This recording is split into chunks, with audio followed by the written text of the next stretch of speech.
Welcome to divine news. నేను నీలిమా. ఇక details చూస్తే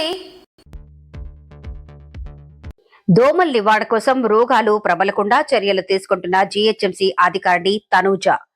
షేర్లింగంపల్లి 106వ డివిజన్లోని రాజీవ్ గృహకల్పలో రోగాలు ప్రబలకుండా ముందస్తు జాగ్రత్తతో జీహెచ్ఎంసీ శాంటామాలాజీ అధికారిని తనూజ సత్వర చర్యలు తీసుకుని ప్రతి వారంలో 2 సార్లు స్ప్రే చేస్తున్నారు.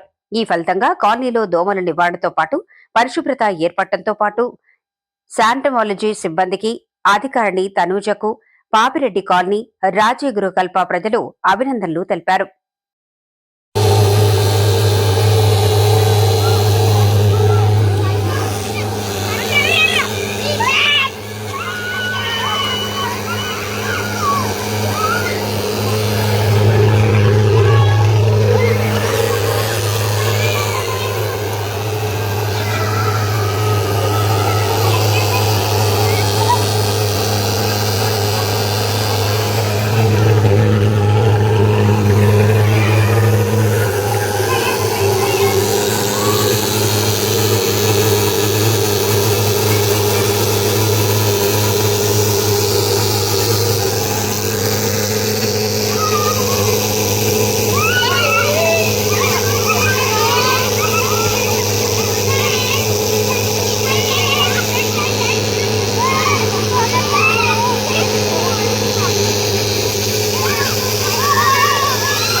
మీకు ఈ వీడియో నచ్చినట్లయితే లైక్ చేయండి, షేర్ చేయండి. ముందుగా కింద ఉన్న సబ్స్క్రైబ్ బటన్ పై క్లిక్ చేయండి.